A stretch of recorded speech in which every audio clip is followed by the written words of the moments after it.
Assalamualaikum warahmatullahi wabarakatuh. Innal hamdalillah nahmaduhu wa nasta'inuhu wa nastaghfiruh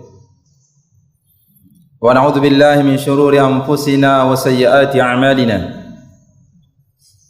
Man yahdihillahu fala mudilla lahu wa man yudlil fala hadiya lahu. Asyhadu an la ilaha illallah wahdahu la syarika lahu wa asyhadu anna Muhammadan abduhu wa rasuluh sallallahu alaihi wa ala alihi wa sahbihi wa sallama tasliman mazida. Ya ayyuhalladzina amanu ittaqullaha haqqa tuqatih wa la tamutunna illa wa antum muslimun. Ya ayyuhan nasu ittaqu rabbakum alladzi khalaqakum min nafsin wahidah وخلق منها زوجها وبث منهما رجالا كثيرا ونساء واتقوا الله الذي تساءلون به والأرحام إن الله كان عليكم رقيبا. يا أيها الذين آمنوا اتقوا الله وقولوا قولا سديدا يصلح لكم أعمالكم ويغفر لكم ذنوبكم ومن يطع الله ورسوله فقد فاز فوزا عظيما. أما بعد فإن أصدق الحديث كتاب الله وخير الهدي هدي محمد صلى الله عليه وسلم وشر الأمور محدثاتها فإن كل محدثة بدعة وكل بدعة ضلالة wa kullu dhalalatin finnar. Kaum muslimin jamaah yang dirahmati Allah, pertama-tama marilah kita bersyukur kepada Allah atas nikmat yang begitu banyak, terutama nikmat kita di atas agama Allah, di atas agama yang diridhai oleh Allah Subhanahu wa taala. Ini merupakan nikmat yang paling besar yang harus terus kita memohon kepada Allah supaya kita istiqamah di atas agama yang hak ini dan diwafatkan di atasnya. Kemudian salawat serta salam kepada baginda Rasulullah sallallahu alaihi wasallam beserta para keluarga-keluarganya, sahabat-sahabatnya serta orang-orang yang selalu istiqamah mengikuti sunnah beliau hingga hari kiamat. Dan tak lupa juga kami mewasiatkan kepada diri kami sendiri dan kepada jamaah seluruhnya untuk selalu meningkatkan ketakwaan kepada Allah Subhanahu wa taala dengan takwa yang sebenarnya, yaitu menjalankan perintah-perintah Allah dan menjauhi larangan-larangannya. Kaum muslimin jamaah Jumat rahimani wa rahimakumullah, penyimpangan dari akidah yang benar adalah kehancuran dan kesesatan. Karena akidah yang benar merupakan motivator utama bagi amal yang bermanfaat. Tanpa akidah yang benar, seseorang akan menjadi mangsa bagi persangkaan dan keraguan-raguan yang lama-kelamaan mungkin menumpuk dan menghalangi dari pandangan yang benar terhadap jalan hidup kebahagiaan, sehingga hidupnya terasa sempit, lalu ia ingin terbebas dari kesempitan hidup itu dengan menyudahi hidup, sekalipun dengan bunuh diri, sebagaimana yang terjadi pada banyak orang yang telah kehilangan hidayah akidah yang benar. Masyarakat yang tidak dipimpin oleh akidah yang benar merupakan masyarakat bahimi atau hewani, tidak memiliki prinsip-prinsip hidup bahagia, sekalipun mereka bergelimang harta, tetapi terkadang justru sering menyeret mereka pada kehancuran.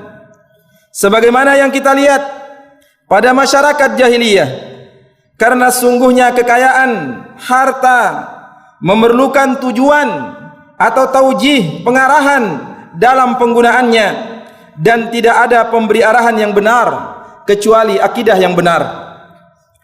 Allah Subhanahu wa taala berfirman, "Ya ayyuhar rusulu, kulu minat thayyibati wa'malu salihah."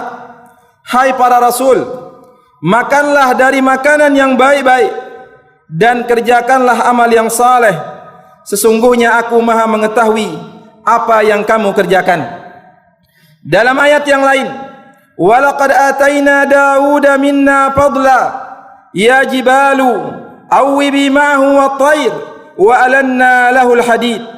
An i'mal sabighatin wa qaddir fis sard wa'malu salihan inni bima ta'maluna basir." Dan sungguhnya telah kami berikan kepada Daud karunia dari kami. Kami berfirman, "Hai gunung-gunung dan burung-burung, bertasbihlah berulang-ulang bersama Daud, dan kami telah melunakkan besi untuknya, yaitu buatlah baju besi yang besar-besar dan ukurlah anyamannya, dan kerjakanlah amal yang saleh. Sesungguhnya aku melihat apa yang kamu kerjakan." Kaum muslimin yang dirahmati Allah, maka kekuatan akidah tidak boleh dipisahkan dari kekuatan materi. Jika hal itu dilakukan dengan menyimpang ke akidah batil, maka kekuatan materi akan berubah menjadi sarana penghancur dan alat perusak, seperti yang terjadi di negara-negara kafir yang memiliki materi tetapi tidak memiliki akidah yang benar.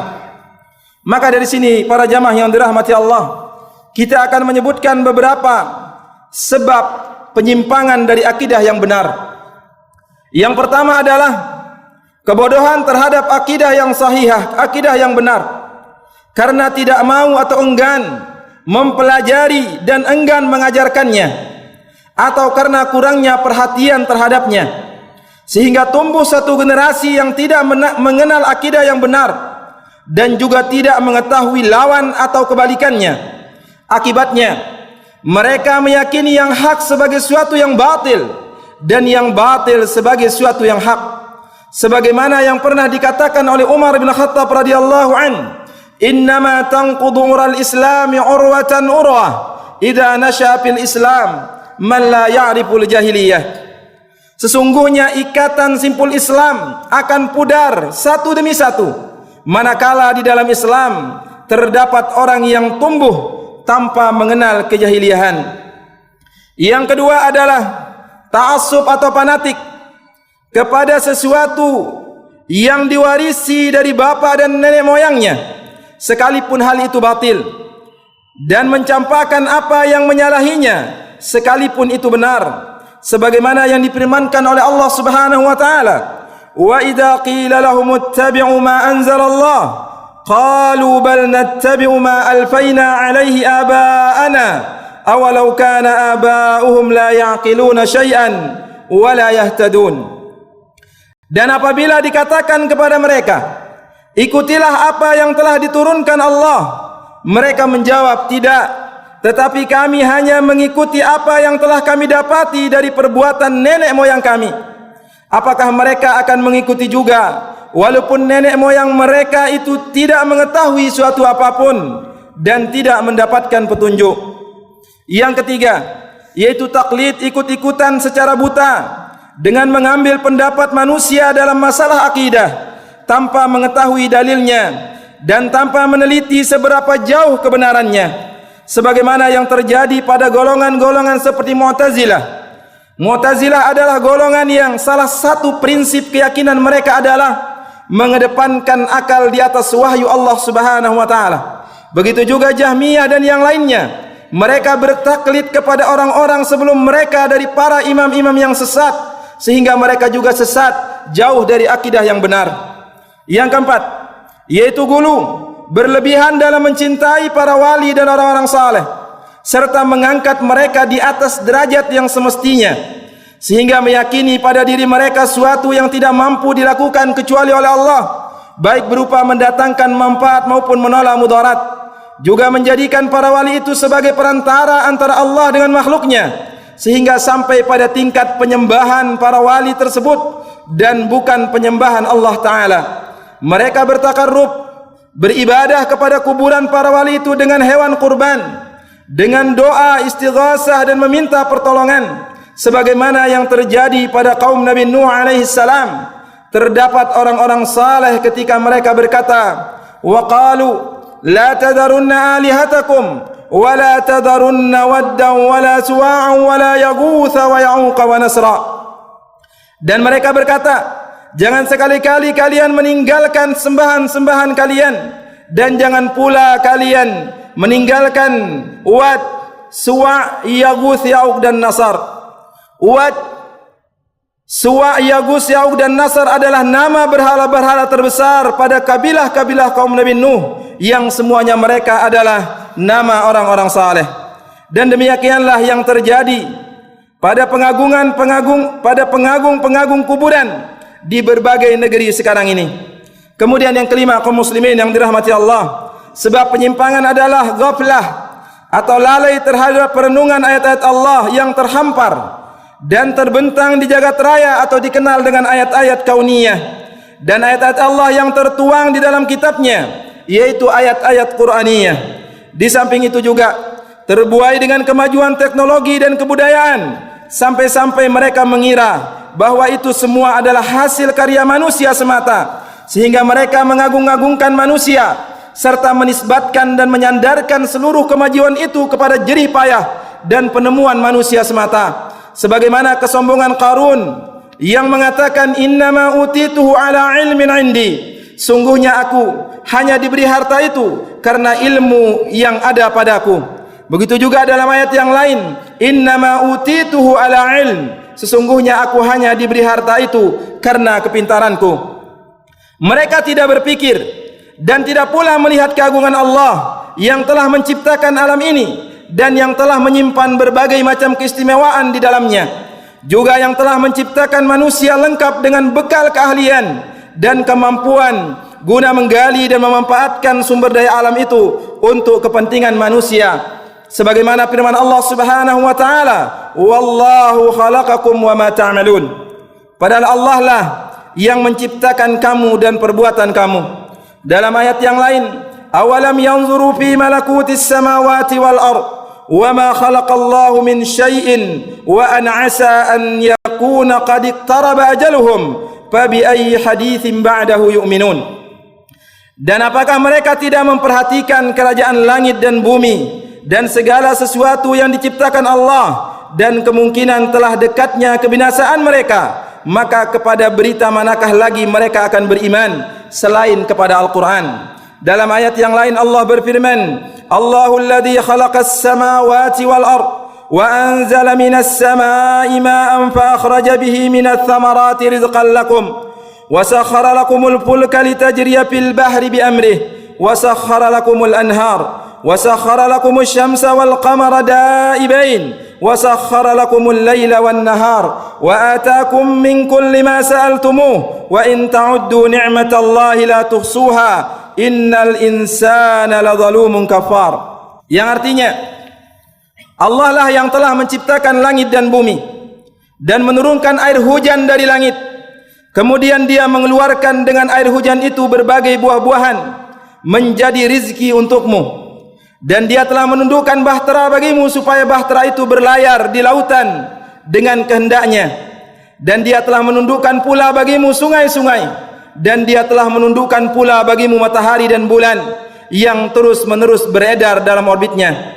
Dan telah menundukkan bagimu malam dan siang. Dan dia telah memberikan kepadamu keperluanmu dari segala apa yang kamu memohonkan kepadanya. Dan jika kamu menghitung nikmat Allah, tidaklah kamu dapat menghitungnya. Sesungguhnya manusia itu sangat zalim dan sangat banyak mengingkari nikmat Allah.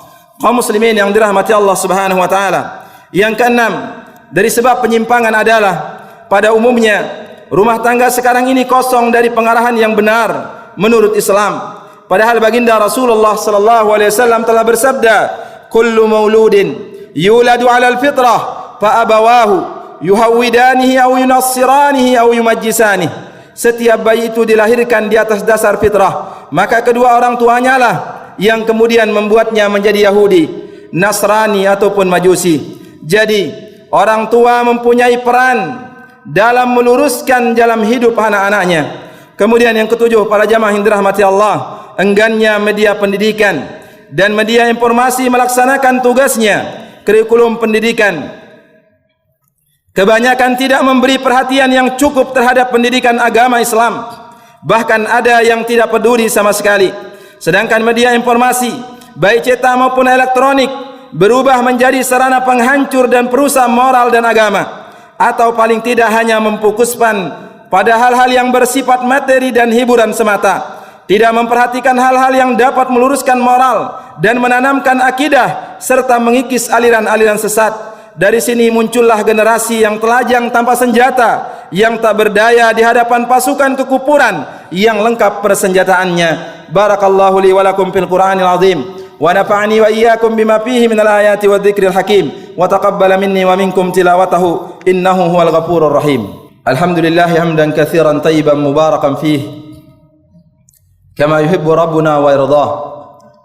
Wassalatu wassalamu ala asyrafil anbiya'i wal mursalin nabiyina Muhammadin wa ala alihi wa sahbihi wa man tabi'ahum bi ihsanin ila yaumiddin. Asyhadu an la ilaha illallah wahdahu la syarikalah wa asyhadu anna Muhammadan 'abduhu wa rasuluh sallallahu alaihi wa ala alihi wa sahbihi wa man tabi'ahum bi ihsanin ila yaumiddin. Kaum muslimin, jamaah yang dirahmati Allah Subhanahu wa taala, maka perlu kita mencari cara untuk menanggulangi penyimpangan di dalam akidah. Di antara caranya adalah pertama, kembali kepada Al-Quran dan sunnah Rasul sallallahu alaihi wasallam yang sahihah untuk mengambil akidah yang benar, sebagaimana salafus saleh mengambil akidah mereka dari keduanya. Tidak akan membuat baik akhir umat ini kecuali apa yang telah membuat baik pendahulunya. Juga dengan mengkaji akidah aliran sesat dan mengenal syubhat-syubhat mereka untuk kita bantah dan kita waspadai, karena siapa yang tidak mengenal keburukan dikhawatirkan terperosok ke dalamnya. Kemudian yang kedua, yaitu hendaknya kita memberikan perhatian pada pengajaran akidah yang benar, akidah para salaf di berbagai jenjang pendidikan, memberi jam pelajaran yang cukup serta mengadakan evaluasi yang ketat dalam menyajikan materinya. Yang ketiga, harus ditetapkan kitab-kitab salaf yang bersih sebagai materi pelajaran, sedangkan kitab-kitab golongan yang menyimpang harus dijauhkan. Kemudian juga hendaknya kita menyebarkan para dai yang meluruskan akidah umat Islam dengan mengajarkan akidah para salaf serta menjawab dan menolak seluruh akidah yang batil. Innallaha wa malaikatahu yusalluna 'alan nabi ya ayyuhalladzina amanu sallu 'alaihi wa sallimu taslima. Allahumma salli ala Muhammad wa ala ali Muhammad kama sallaita ala Ibrahim wa ala ali Ibrahim innaka Hamidum Majid. Wa barik ala Muhammad wa ala ali Muhammad kama barakta ala Ibrahim wa ala ali Ibrahim innaka Hamidum Majid. Allahumma ighfir lil muslimina wal muslimat wal mu'minina wal mu'minat al ahya'i minhum wal amwat innaka sami'un qaribun mujibud da'wat ya qadi al hajat. Allahumma ighfir lana wa liwalidina warhamhum kama rabbawna shighara. Rabbana atina fid dunya hasanah wa fil akhirati hasanatan wa qina adzaban nar. Wa sallallahu ala nabiyyina Muhammadin wa ala alihi wa sahbihi ajma'in wa akhiru da'wana anil hamdulillahi rabbil alamin. In tansurullaha yansurkum wa yuthabbit aqdamakum.